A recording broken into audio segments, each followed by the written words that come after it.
자, 오늘 오전에 다 같이 읽으실 성경 말씀은 마태복음 26장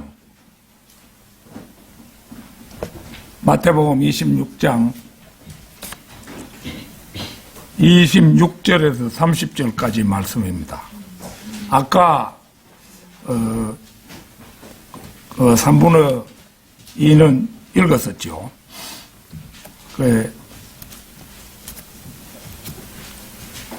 다시 읽도록 그렇게 하겠습니다. 다 찾으신 줄 알고 받들어 읽겠습니다.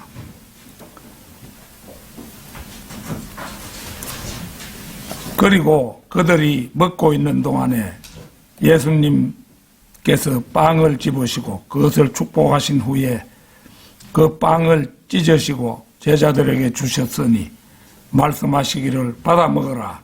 이것은 나의 몸이라 하셨느니라.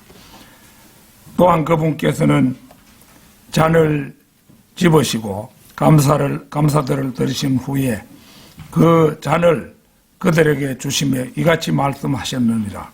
너희는 그것을 모두 마시라. 이는 이것이 죄들의 사면을 받은 것으로 인하여 많은 이들을 위하여 흘려지는 새 유언의 언약에 속한 나의 피이기 때문이라. 그러나 내가 너희에게 말하노니 나는 이제부터 이 포도나무의 열매에서 난 것은 내가 나의 아버지의 왕국에서 새 것으로 그것을 마시는 그날까지 마시지 않겠노라. 그리고 나서 그들이 찬송 한 곡을 부른 후에 그들은 밖으로 나가 올리브산 속으로 들어갔더라.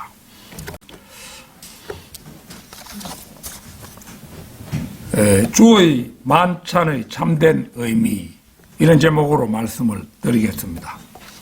흔히 주의 만찬이라는 용어를 우리는 씁니다마는 성만찬이라고 불리는 이 예식은 보통 교회에서 성찬식 또는 성만찬 이렇게 부르고 있습니다. 그러나 우리는 주의 만찬이라고 이제 용어를 그렇게 정해서 부릅니다. 이게 성경적인 용어라고 할 수가 있습니다. 이 예식은 식사가 진행되는 동안 행해졌습니다. 로마 가톨릭의 견해는 이 식이 거행되는 동안 유다 이스카리옷은 그 자리에 없었다고 주장합니다마는 성경은 이 식이 거행되는 동안 유다 이스카리옷이 그 자리에 있었다고 말합니다. 로마 가톨릭에서는 성만찬 때 사용되는 빵과 포도주를 성체라고 부르는데 유다가 이 성체를 받았다는 것은 그들에게는 큰 충격이 되는 것이죠. 왜 그러냐 하면 가톨릭에서는 구원을 받기 위해 계속해서 성체를 받아야 한다고 가르치기 때문입니다. 그리고 거룩한 성체를 먹고 마신 그 유다가 예수님까지 팔았다고 하면은 말이 안 되는 거잖아요. 로마 가톨릭에서 빵과 포도주를 먹는 의식은 매주 미사 때마다 행해집니다. 그들에게 있어서 그것은 실제적인 그리스도의 살과 피로 여겨지는데 주님의 살과 피를 매주 마시지 않는다면 구원을 잃어버린다고 말합니다. 그러니까 로마 가톨릭은 계속해서 주일날 미사에만 참여하면은 하늘나라 간다고 가르치는 것이 그들입니다. 따라서 이제 이 미사를 드리는 이거를 성체 성사라 이렇게 하는데요. 성체를 받는 것은 그러니까 빵과 포도주를 받는 것은 그들에게 있어서는 구원에 있어서 필수적입니다. 그런데 유다 이스카리옷은 그 성체를 그것도 주님께서 직접 주시는 성체를 받았습니다. 그런데도 그는 멸망당했고 끝없이 깊은 구렁에 들어가고 말았습니다. 바로 그런 이유에서 로마 가톨릭에서는 그가 그 자리에 있지 않았다고 그렇게 말하는 것입니다. 주의 만찬의 참된 의미, 첫째는 성경을 문자적으로 해석할 것이냐 아니면 영적으로 해석할 것이냐 하는 문제입니다. 로마 가톨릭이 성경을 문자적으로 해석하는 부분이 있다면 오늘의 본문 말씀하고 또 요한복음 6장 51절에서 56절입니다. 자, 요한복음 6장 51절에서 56절 한번 찾겠습니다.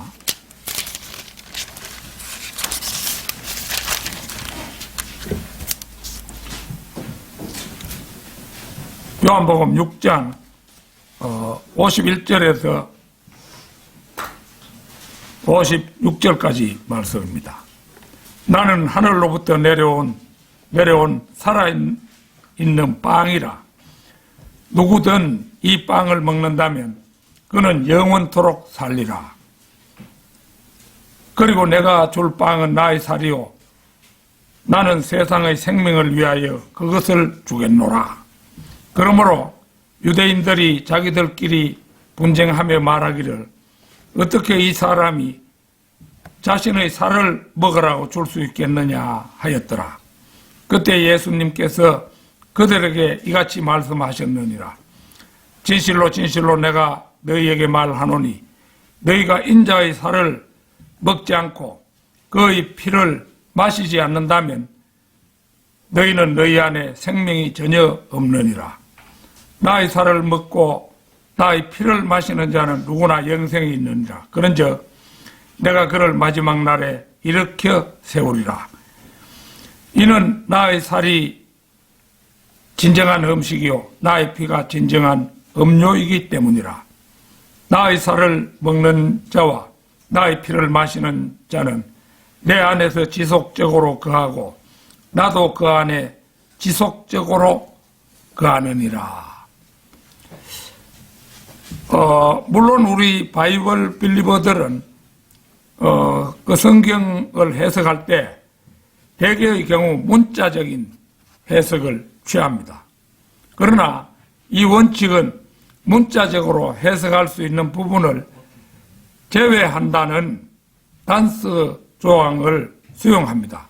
그런데 지금 우리가 읽은 요한복음 6장 51절에서 56절은 도저히 문자적 해석이 불가능합니다.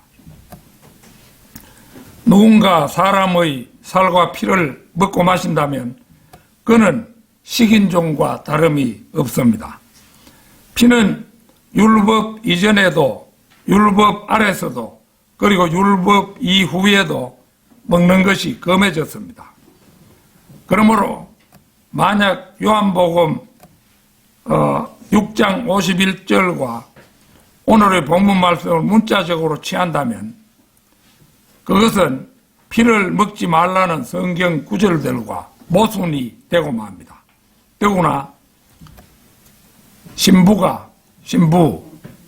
성당의 그 말씀을 맡은 사람은 신부라고 하죠. 신부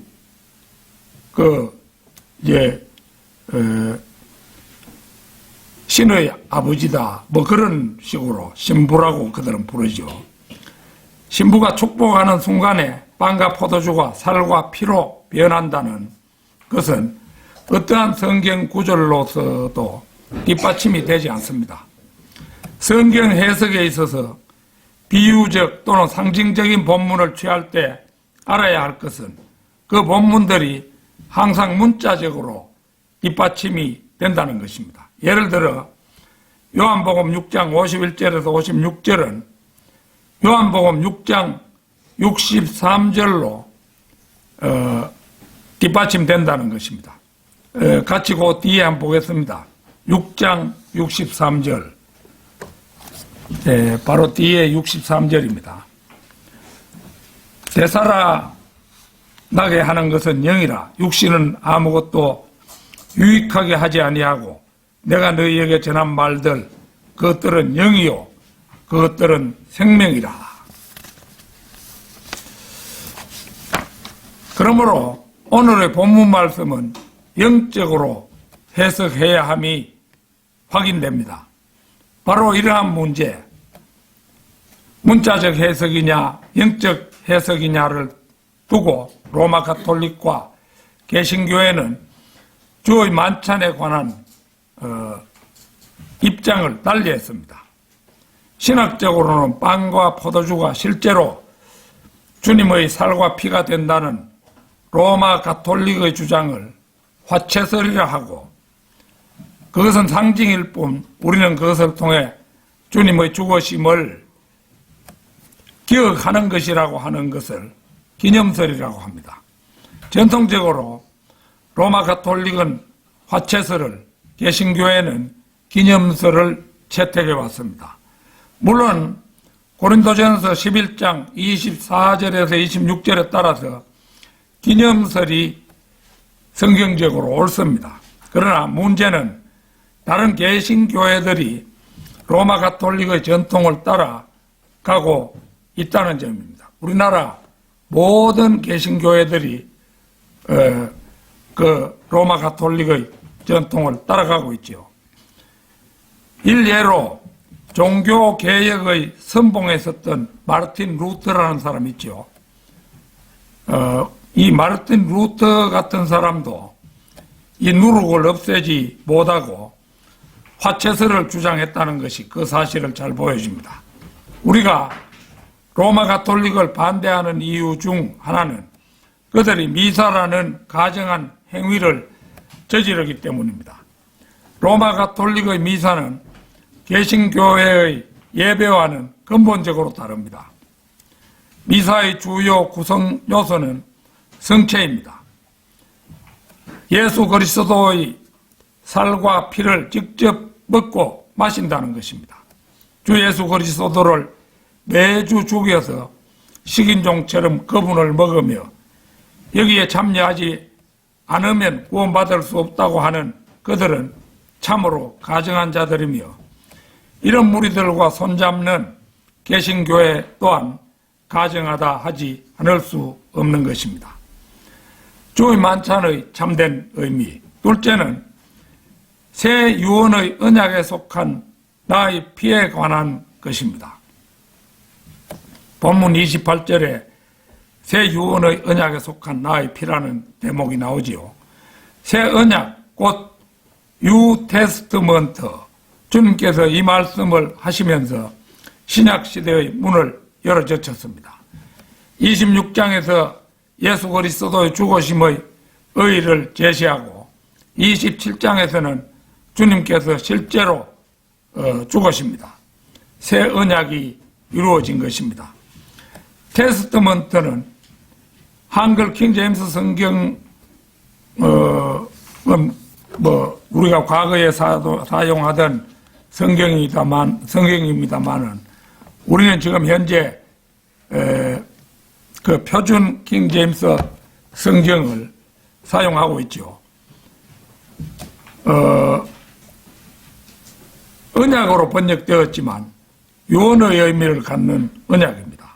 히브리서 9장을 보면 새 언약과 새 언약을 대조적으로 첫 언약과 새 언약을 대조적으로 설명하는데 첫 언약, 곧 구약 때 흘려진 피는 불완전한 동물의 피였고 새 언약, 곧 신약에서 흘리신 피는 완전한 하나님의 피였습니다. 그러므로 새 언약은 예수 그리스도의 피와 더불어 시작되는 언약입니다.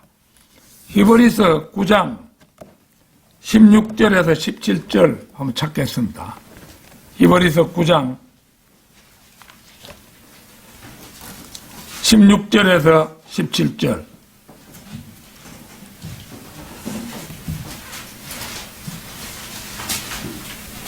이는 유언의 언약이 있는 곳에는 그 유언자의 죽음 또는 또한 필수적으로 있어야 하기 때문이라. 이는 유언의 언약은 사람들이 죽은 뒤에야 효력이 있기 때문이라. 그렇지 않으면 그것은 유언자가 살아있는 동안에 전혀 영향력이 없느니라.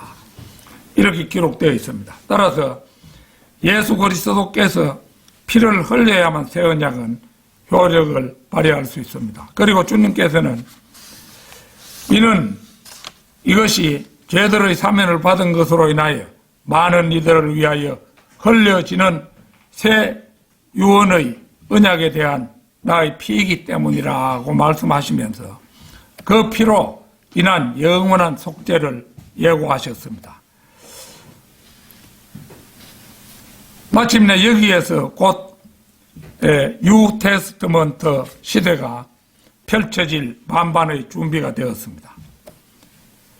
이제 남은 것은 예수 그리스도의 죽으심과 부활이며 바야흐로 마태복음 27장이 지나가기만 하면 구원, 한번 구원받으면 영원히 보장되는 그 구원에 참여할 수 있게 되는 것입니다.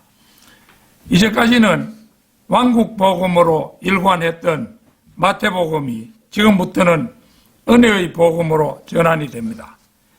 이제 우리는 예수 그리스도의 은혜의 강으로 달려가 마음껏 그 은혜에 취해 죄인을 살리신 그 피에 감사하고 찬양할 수 있게 됩니다. 이제 우리는 더 이상 우리의 구원을 의심할 필요가 없으며 더 이상 구원의 영원한 보장에 대해 염려할 필요가 없습니다. 우리는 왕국복음 상황에서처럼 구원받기 위해 어떤 행위도 할 필요가 없습니다. 이제 우리가 할 일은 다만 새 언약의 능력 있는 일꾼이 되어 그리스도의 복음을 전파하는 일뿐입니다. 주의 만찬에 참된 의미. 셋째는 주의 만찬에 사용되었던 포도주가 포도즙이냐 발효된 포도주냐 하는 문제입니다. 바리새인들은 마태복음 11장 19절에서 예수님을 술을 즐기는 자라고 비난했습니다만 예수님께서 술을 마셨다는 증거는 성경 어디에도 발견할 수가 없고 또 나오지도 않습니다. 본문에서도 주님은 제자들과 함께 포도즙을 마시면서 새 언약을 말씀하셨는데 예수님의 피를 상징하는 포도즙이라면 발효되지 않은 순수한 포도즙이어야만 합니다. 우리도 아까 포도즙을 마셨죠. 신명기 32장 14절 찾겠습니다. 신명기 32장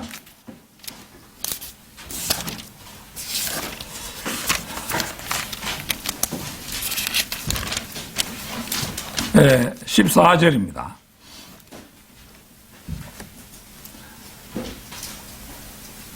암소들의 버터와 양들의 젖을 어린 양들의 지방과 함께 또 바산 품종의 순양들과 염소들을 밀종자들에서 나온 기름과 함께 먹게 하셨도다.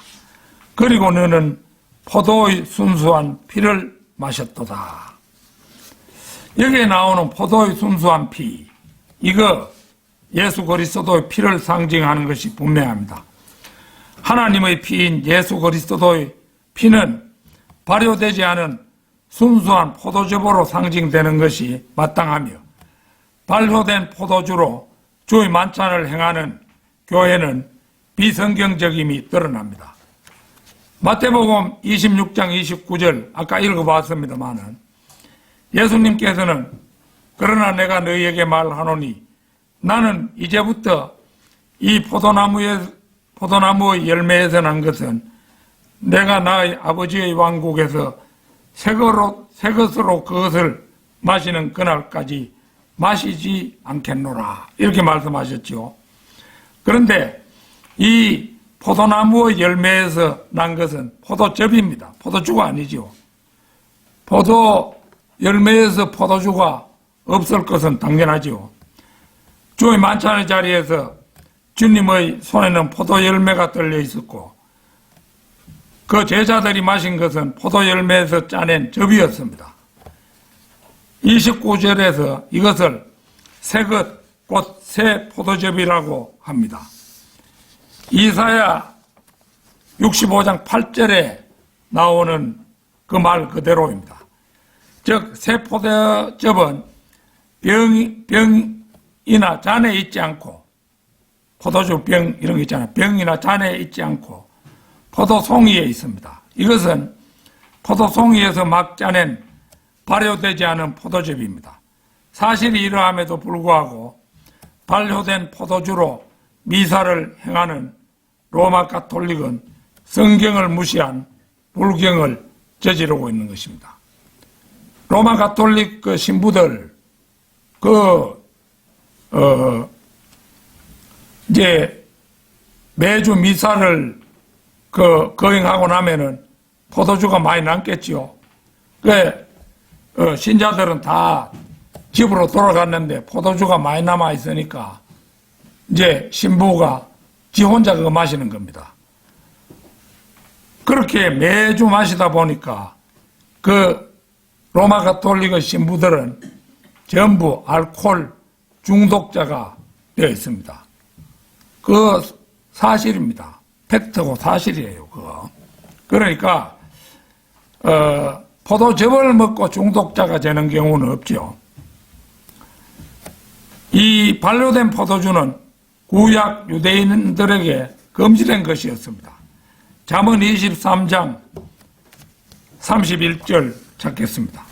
잠언 23장 31절.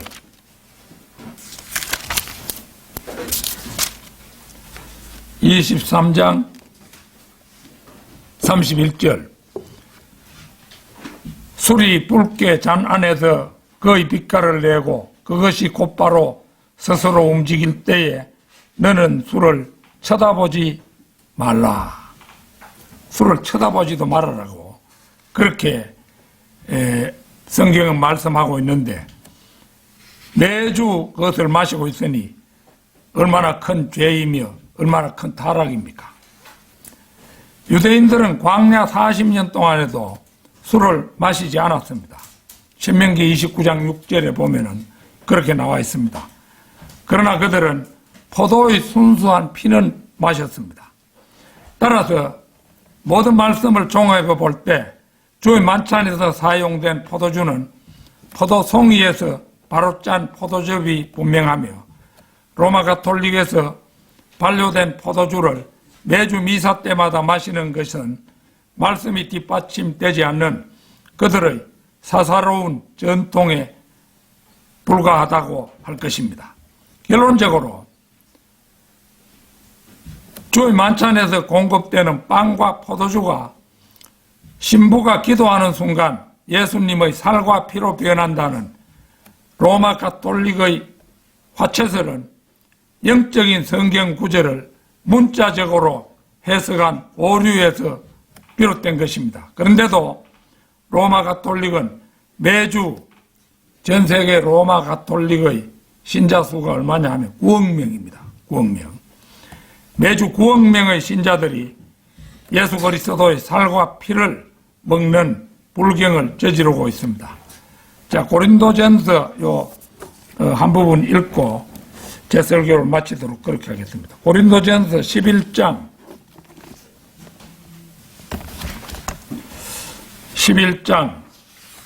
23절에서 26절입니다. 11장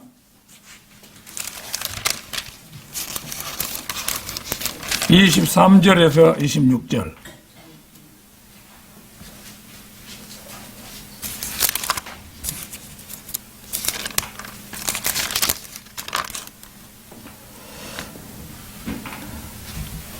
이는 나 역시 너희에게 전달하였던 것을 내가 주께 이렇게 받았기 때문이라.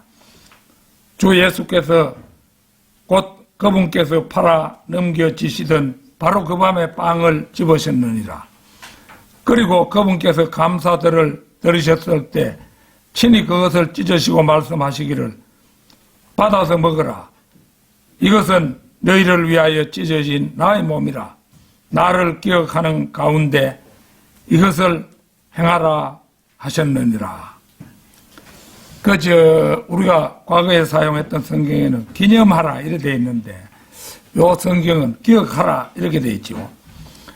그분께서 만찬을 드리신 후에도 같은 방식으로 친히 잔을 취하시며 또한 이같이 말씀하셨느니라. 이 잔은 나의 피로 세우는 새 유언의 언약이라. 너희가 그것을 마실 때마다 너희는 나를 기억하면서 이것을 행하라. 이는 너희가 이 빵을 먹고 이 잔을 마실 때마다 그분께서 오실 때까지 너희가 주의 죽으심을 보여주기 때문이라. 우리는 이 말씀대로 주의 만찬을 행해서 그분이 오실 때까지 죽으심을 기억하고 보여주는 우리 모두가 되어야 하겠습니다. 다 같이 기도드리겠습니다.